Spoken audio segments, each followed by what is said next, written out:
Jika saya harus memilih satu ukuran tubuh untuk memprediksi siapa yang akan mengembangkan diabetes, penyakit jantung, hati berlemak, dan demensia dalam 10 tahun ke depan, itu bukanlah berat badan mereka. Bukan pula BMI mereka. Yang akan saya pilih adalah ukuran pinggang mereka. Lingkar pinggang Anda memberitahu kita sesuatu yang tidak pernah bisa diungkapkan oleh berat badan Anda. Ukuran pinggang memberitahu kita tentang lemak yang melilit organ-organ Anda. Ukuran pinggang memberitahu kita tentang lemak yang secara metabolik aktif, inflamasi, dan secara perlahan merusak kesehatan Anda dari dalam keluar. Sekarang, sebelum saya melanjutkan, saya perlu mengatakan sesuatu yang sangat penting di sini. Membicarakan berat badan dan ukuran tubuh adalah hal yang sangat sensitif. Ada rasa sakit yang nyata bagi banyak orang. Ada rasa frustrasi yang nyata. Saya tahu itu karena ada obesitas dalam keluarga saya sendiri. Saya sendiri pernah mengalami tantangan dalam menjaga berat badan yang sehat. Berat badan saya pernah berfluktuasi hingga 20 kg selama bertahun-tahun. Jadi, ketika saya berbicara tentang hal ini, itu bukan dari sudut pandang penilaian atau keunggulan. Itu berasal dari keinginan tulus untuk memberikan fakta kepada Anda dan membantu Anda memahami tubuh Anda dengan lebih baik. Ini bukan tentang rasa malu atau penampilan. Ini tentang sinyal metabolik yang dikirimkan tubuh Anda. Apa yang ingin saya lakukan dengan saluran ini adalah memberikan wawasan yang telah saya kumpulkan selama bertahun-tahun. Saya ingin memberikan nilai-nilai yang dapat Anda gunakan untuk hidup panjang dan sehat. Sebagai imbalan, satu permintaan saya adalah jika Anda menemukan sesuatu yang berguna dalam video ini, tolong berlangganan ke saluran ini. Hal ini benar-benar membantu video ini menjangkau lebih banyak orang yang membutuhkannya. Sebagian besar dari kita pernah berdiri di atas timbangan dan berat badan kita dikonversi menjadi angka BMI. Di atas 25, Anda tergolong kelebihan berat badan. Di atas 30, Anda obesitas. Sederhana, cepat, dan mudah dihitung. Tapi inilah yang kebanyakan orang tidak tahu. BMI tidak pernah dirancang untuk mendiagnosis kesehatan. Indeks ini diciptakan pada abad ke-19 oleh seorang matematikawan Belgia yang mempelajari populasi, bukan individu. Dia ingin cara cepat untuk mengkategorikan kelompok besar orang untuk analisis statistik. Ini adalah alat tingkat populasi yang entah bagaimana menjadi metrik kesehatan pribadi. Kekurangan fundamental BMI adalah, ia tidak dapat membedakan antara lemak dan otot. Dan ia tidak dapat memberitahu Anda di mana lemak Anda berada. Seorang pegulat atau binaragawan dengan massa otot yang besar mungkin memiliki BMI 28, secara teknis tergolong kelebihan berat badan, tetapi mereka mungkin hampir tidak memiliki risiko kesehatan. Di sisi lain, seseorang dengan BMI normal 23 mungkin memiliki lemak berlebih di sekitar perut dan berisiko metabolik yang sangat tinggi. Ini adalah hasil kesehatan yang benar-benar berbeda. Timbangan memperlakukan semua berat badan sama, tetapi biologi tidak. Untuk memahami mengapa ukuran pinggang begitu penting, Anda perlu tahu bahwa tubuh Anda menyimpan lemak di dua kompartemen yang benar-benar berbeda. Yang pertama adalah lemak subkutan. Ini adalah lemak yang dapat Anda jepit di bawah kulit di lengan, kaki, pinggul, atau paha Anda. Lemak ini relatif tidak aktif. Ia menyimpan energi, tetapi tidak menyebabkan banyak masalah metabolik. Beberapa di antaranya bahkan bersifat protektif, terutama lemak yang disimpan di bagian bawah tubuh. Kompartemen kedua adalah lemak visceral.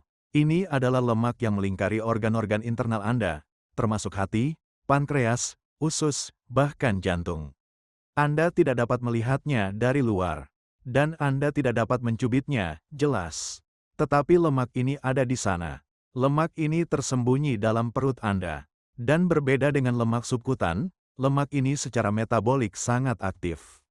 Ia tidak hanya diam di sana. Ia berperilaku seperti organ endokrin. Ia memproduksi hormon dan molekul inflamasi yang mengganggu cara tubuh Anda memproses glukosa, mengatur nafsu makan, dan mengelola peradangan. Saat Anda mengukur lingkar pinggang, Anda sebenarnya mendapatkan indikator langsung tentang seberapa banyak lemak visceral yang Anda miliki. Dan itulah mengapa pengukuran ini dapat memprediksi risiko penyakit dengan sangat akurat. Mari saya jelaskan apa yang sebenarnya dilakukan lemak visceral secara biologis. Karena begitu Anda memahami mekanismenya, segala hal lainnya mulai masuk akal. Sel lemak visceral melepaskan molekul inflamasi yang disebut sitokin. Molekul-molekul ini mengalir melalui aliran darah Anda dan memicu peradangan kronis tingkat rendah di seluruh tubuh Anda. Mereka mengganggu sinyal insulin di otot dan hati Anda. Mereka membuat sel-sel Anda kurang responsif terhadap insulin. Pankreas Anda kemudian harus memproduksi lebih banyak insulin hanya untuk melakukan tugas yang sama. Pada saat yang sama, lemak visceral secara terus-menerus melepaskan asam lemak bebas langsung ke dalam vena portal. Ini adalah pembuluh darah besar yang mengalir langsung ke hati Anda. Hati Anda dibombardir dengan lemak dan mulai menumpuknya di dalam sel-selnya. Kondisi ini disebut hati berlemak.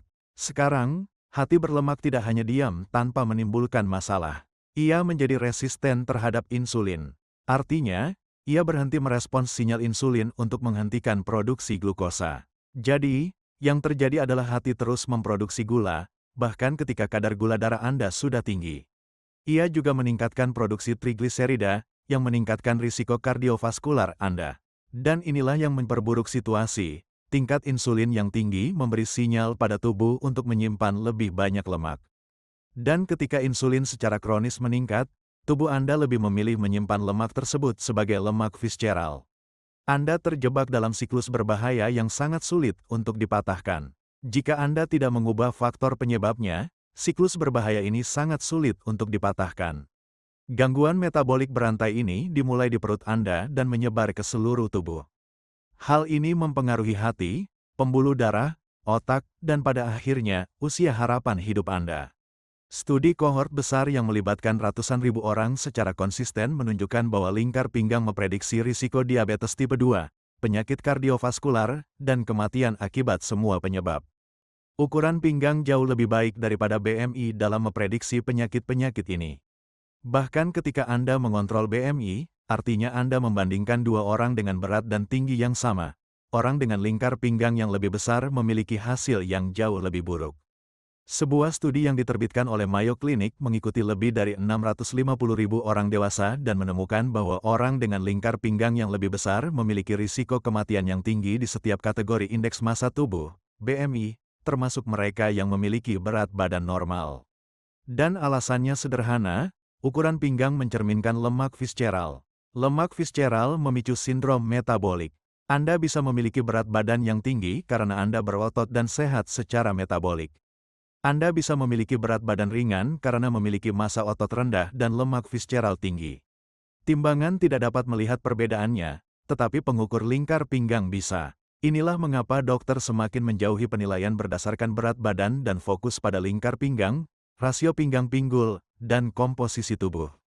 Dan ini membawa kita pada kelompok orang yang terlewatkan sepenuhnya oleh metrik berat badan tradisional meskipun berada dalam risiko metabolik yang serius. Individu-individu ini memiliki BMI normal, misalnya 22 atau 23. Namun, mereka memiliki lemak yang signifikan di sekitar pinggang dan massa otot yang sangat sedikit. Dari luar, mereka terlihat kurus. Secara tertulis, berat badan mereka normal. Namun secara metabolik, mereka dalam masalah besar. Mereka sering memiliki trigliserida tinggi, insulin puasa yang meningkat, hati berlemak, dan toleransi glukosa yang buruk. Mereka mungkin memiliki kadar kolesterol normal, tetapi rasio lipoprotein densitas tinggi, HDL, terhadap trigliserida yang sangat tinggi. Mereka resisten insulin, meskipun tubuhnya kurus. Dan karena berat badan mereka tidak menimbulkan tanda bahaya, mereka tidak diperiksa untuk penyakit, mereka tidak diberi peringatan, dan mereka tidak diobati hingga terjadi hal serius, seperti serangan jantung, stroke, atau diagnosis diabetes. Anda bisa terlihat kurus tetapi secara metabolik sakit. Dan itulah tepatnya mengapa lingkar pinggang merupakan alat screening yang sangat efektif. Ia mendeteksi orang-orang yang terlewatkan oleh metrik berbasis berat badan. Lalu, apa hubungan antara ukuran pinggang dan tekanan darah tinggi? Sebagian besar orang berpikir bahwa tekanan darah tinggi disebabkan oleh konsumsi garam yang berlebihan. Meskipun natrium penting, faktor utama yang sering menyebabkan tekanan darah tinggi adalah resistensi insulin. Ketika sel-sel tubuh Anda menjadi resisten terhadap insulin, tubuh Anda akan menyesuaikan diri dengan memproduksi lebih banyak insulin. Insulin yang terus-menerus tinggi menyebabkan ginjal menahan natrium dan air. Hal ini, pada gilirannya, meningkatkan volume darah dan menaikkan tekanan darah. Pada saat yang sama, Peradangan yang disebabkan oleh lemak visceral membuat pembuluh darah Anda kaku, sehingga kurang fleksibel dan kurang mampu mengatur tekanan darah dengan baik. Lemak visceral juga memproduksi molekul yang disebut angiotensinogen. Molekul ini kemudian diubah menjadi angiotensin 2. Ini adalah vasokonstriktor yang kuat yang meningkatkan tekanan darah Anda. Jadi, lemak di sekitar organ Anda tidak hanya diam di sana, tetapi secara aktif mengeluarkan hormon dan sinyal peradangan yang mendorong tekanan darah Anda naik. Inilah mengapa hipertensi sering muncul bersamaan dengan kondisi metabolik lainnya. Ini bukan penyakit terpisah. Ini merupakan bagian dari disfungsi mendasar yang sama yang dimulai dengan lemak visceral dan resistensi insulin. Mengurangi lingkar pinggang Anda tidak hanya memperbaiki indikator metabolik Anda, tetapi seringkali menurunkan tekanan darah Anda tanpa obat-obatan. Sekarang, efek lemak visceral merambah hingga ke otak Anda. Resistensi insulin tidak hanya mempengaruhi otot dan hati Anda. Ia juga mempengaruhi sel-sel otak Anda. Otak Anda bergantung pada sinyal insulin untuk hal-hal seperti pembentukan memori dan plastisitas sinaptik. Ketika sinyal tersebut terganggu, fungsi kognitif menurun. Studi menggunakan pemindaian MRI menunjukkan bahwa orang dengan lingkar pinggang tinggi cenderung memiliki volume hipokampus yang lebih kecil. Hipokampus adalah bagian otak yang bertanggung jawab atas memori dan pembelajaran. Mereka juga memiliki tingkat demensia dan Alzheimer yang tinggi di kemudian hari. Ini sungguh mengkhawatirkan. Sebuah studi yang diterbitkan dalam Journal of Neurology, yang melibatkan hampir 7.000 orang, menemukan bahwa mereka dengan lingkar pinggang terbesar memiliki risiko demensia yang jauh lebih tinggi. Kesimpulan ini dicapai setelah menyesuaikan dengan faktor risiko kardiovaskular lainnya. Dan mekanisme di sini jelas, lemak sentral menyebabkan kerusakan vaskular dan metabolik. Hal ini pada gilirannya menyebabkan peradangan dan degenerasi otak. Dan dari sini, hal ini menyebabkan penurunan kognitif. Ukuran pinggang Anda hari ini membentuk kesehatan otak Anda puluhan tahun ke depan. Dan ketika Anda melihat hal ini dari sudut pandang ini, taruhannya menjadi sangat berbeda. Kita berbicara tentang melindungi kemampuan Anda untuk berpikir, mengingat, dan berfungsi secara mandiri seiring bertambahnya usia. Sekarang, saya tahu apa yang beberapa dari Anda pikirkan saat ini. Saya tinggi 194 cm dan secara alami memiliki bahu yang lebar. Tentu saja, lingkar pinggang saya akan lebih besar. Atau sebaliknya, saya bertubuh mungil dan memiliki lemak di sekitar pinggang. Lingkar pinggang saya wajar. Hal ini penting karena ukuran pinggang bukanlah angka absolut. Konteks sangat penting. Yang sebenarnya kita perhatikan adalah lingkar pinggang relatif terhadap tinggi badan Anda. Itulah mengapa para peneliti lebih memilih rasio lingkar pinggang terhadap tinggi badan. Pedoman di sini sangat sederhana. Lingkar pinggang Anda dalam sentimeter harus kurang dari setengah tinggi badan Anda dalam sentimeter. Jadi, jika tinggi Anda 180 cm, lingkar pinggang Anda sebaiknya di bawah 90 cm. Jika Anda 160 cm, maka di bawah 80 cm. Rasio ini memperhitungkan fakta bahwa orang yang lebih tinggi secara alami memiliki kerangka tubuh yang lebih besar.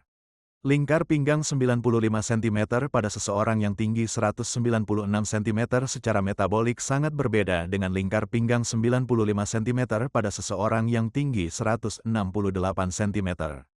Orang yang lebih tinggi mungkin dalam kondisi sehat. Orang yang lebih pendek kemungkinan besar memiliki lemak visceral yang signifikan. Bagi mereka yang secara alami bertubuh mungil, tetapi memiliki lemak di sekitar perut. Angka absolutnya mungkin terlihat normal di atas kertas, tetapi relatif terhadap tinggi badan Anda, hal itu masih dapat menunjukkan adanya lemak visceral berlebih. Disinilah melihat indikator lain menjadi sangat berguna. Hal-hal seperti glukosa puasa, trigliserida, HDL, kolesterol, dan tekanan darah adalah indikator yang perlu diperhatikan. Jika indikator-indikator tersebut tidak normal, meskipun ukuran pinggang normal, hal itu memberitahu Anda tentang apa yang terjadi secara metabolik. Komposisi tubuh Anda lebih penting daripada sekadar memenuhi pedoman umum. Dan inilah yang membuat saya sangat kesal ketika kita membahas hal-hal semacam ini. Tingkat obesitas telah melonjak tajam dalam 50 tahun terakhir. Dan kita telah diberitahu bahwa ini adalah kegagalan tanggung jawab pribadi. Orang hanya perlu lebih banyak kemauan, lebih banyak disiplin, lebih banyak pengendalian diri. Tapi manusia tidak tiba-tiba kehilangan disiplin pada tahun 1980. Yang berubah adalah lingkungan makanan. Makanan ultra olahan menjadi murah, mudah didapat, dan dipromosikan secara agresif. Makanan ini dirancang untuk mengabaikan sinyal kenyang alami tubuh Anda. Mereka sangat lezat, mereka kaya kalori, mereka dirancang untuk membuat Anda ingin lebih. Mereka dijual dalam porsi besar, diiklankan kepada anak-anak. Anda tidak bisa pergi kemanapun tanpa melihat iklan untuk sesuatu yang terlihat lezat. Anda tidak lemah karena berjuang melawan sistem ini. Anda adalah manusia. Anda tidak menyalahkan paru-paru seseorang yang terkena kanker setelah puluhan tahun terpapar iklan rokok. Mereka telah dididik untuk merokok sejak tahun 1930-an.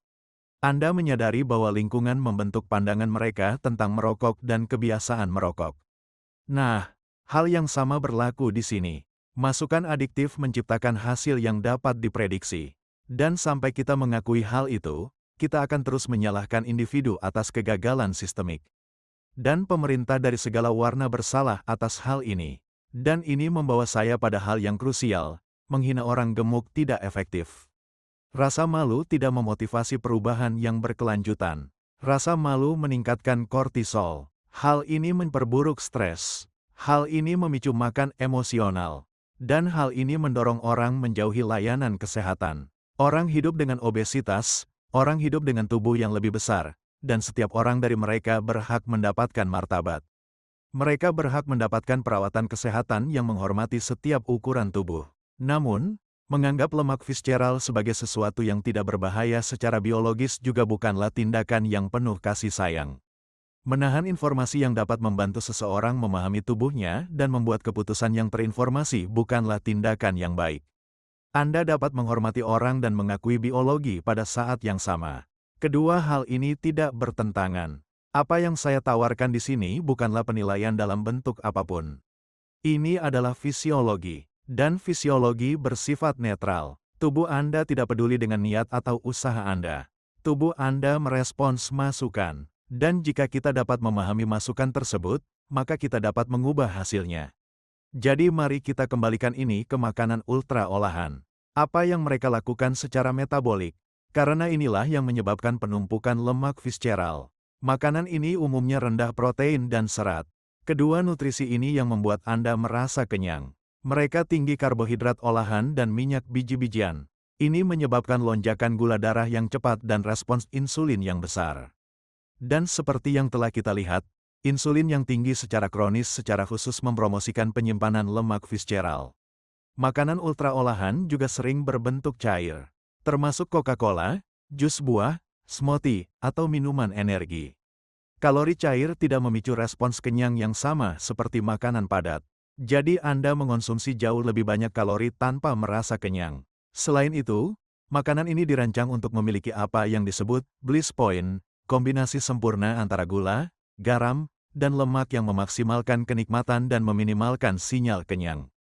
Otak Anda bereaksi seperti Anda mengonsumsi obat secara harfiah. Dan Anda terus makan jauh melebihi kebutuhan nutrisi. Akibatnya adalah kelebihan kalori kronis, peningkatan insulin kronis, dan penyimpanan lemak secara preferensial di kompartemen visceral di antara organ-organ Anda. Ini bukan kegagalan moral. Ini adalah respons biologis terhadap lingkungan makanan yang tidak alami. Tapi inilah kabar baiknya. Inilah bagian yang seharusnya memberi Anda harapan. Lemak visceral bersifat metabolik aktif. Artinya, lemak ini juga sangat responsif terhadap perubahan. Ketika Anda mulai makan dengan cara yang menstabilkan gula darah dan menurunkan insulin, lemak visceral seringkali menjadi lemak pertama yang hilang.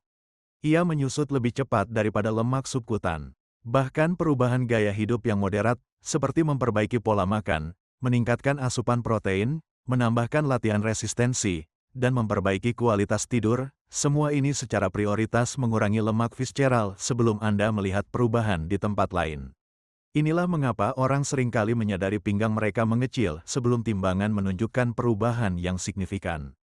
Anda kehilangan lemak berbahaya terlebih dahulu. Hati Anda mulai membersihkan diri. Sensitivitas insulin Anda meningkat. Peradangan Anda berkurang. Semua ini terjadi relatif cepat, seringkali dalam hitungan minggu setelah melakukan perubahan yang konsisten. Biologi tidak statis. Ia dinamis. Dan lemak visceral, karena sangat aktif secara metabolik, merupakan salah satu aspek fisiologi Anda yang paling mudah berubah. Sekarang, jika saya harus memberi Anda 4 faktor paling efektif untuk mengurangi lemak visceral, mereka adalah sebagai berikut. Yang pertama adalah menstabilkan gula darah Anda. Artinya, prioritaskan mengonsumsi makanan utuh sebagaimana adanya di alam. Artinya, minimalkan karbohidrat olahan dan hindari lonjakan insulin yang mendorong penyimpanan lemak. Yang kedua adalah memprioritaskan protein, lemak, dan serat. Protein dan lemak membuat Anda kenyang. Protein dan lemak menjaga massa otot dan memiliki efek termik yang tinggi. Serat memperlambat penyerapan glukosa dan memberi makan bakteri usus Anda. Bakteri usus ini memproduksi metabolit yang meningkatkan sensitivitas insulin. Yang ketiga adalah latihan resistensi. Membangun otot meningkatkan laju metabolisme dan memperbaiki cara tubuh membagi nutrisi. Alih-alih menyimpan energi berlebih sebagai lemak, Anda menyimpannya sebagai glikogen di otot. Anda menjadi lebih sensitif terhadap insulin. Komposisi tubuh Anda berubah, meskipun berat badan Anda tidak berubah. Yang keempat adalah tidur dan pengaturan stres. Tidur yang buruk meningkatkan kortisol. Hal ini mengganggu toleransi glukosa dan meningkatkan hormon lapar. Stres kronis juga memiliki efek yang sama. Anda tidak dapat mengurangi stres hanya dengan berolahraga lebih banyak atau makan lebih sehat. Anda juga harus tidur lebih baik dan mengurangi stres kronis. Ini bukan trik diet, melainkan strategi optimasi fisiologis. Dan mereka bekerja karena mengatasi penyebab utama penumpukan lemak visceral. Penyebab-penyebab ini adalah resistensi insulin, peradangan, dan disfungsi metabolik. Salah satu hal paling menjengkelkan yang saya lihat adalah orang-orang membuat kemajuan nyata, tetapi mereka merasa putus asa karena timbangan tidak bergerak. Mereka telah angkat beban, mereka telah makan lebih sehat, mereka telah tidur lebih banyak, pakaian mereka lebih pas, pinggang mereka benar-benar lebih kecil. Tapi timbangan menunjukkan angka yang sama. Jadi mereka berpikir bahwa mereka gagal. Tapi yang sebenarnya terjadi adalah komposisi tubuh mereka sedang berubah. Mereka kehilangan lemak dan menambah otot dalam kisaran yang hampir sama. Jadi berat badan mereka tetap stabil, tapi otot lebih padat daripada lemak. 1 kilogram otot memakan ruang lebih sedikit daripada 1 kilogram lemak. Jadi meskipun timbangan tidak bergerak, mereka menjadi lebih ramping, lebih kuat, dan secara metabolik lebih sehat. Inilah mengapa lingkar pinggang adalah indikator kemajuan yang jauh lebih baik daripada berat badan di timbangan. Ukuran lingkar pinggang Anda mencerminkan apa yang terjadi pada lemak visceral Anda, kesehatan metabolik Anda, dan risiko penyakit Anda. Timbangan berat badan hanya memberitahu Anda hubungan Anda dengan gravitasi. Jadi, ukur lingkar pinggang Anda, pantau bagaimana pakaian Anda pas, perhatikan energi Anda, pantau tidur dan kekuatan Anda.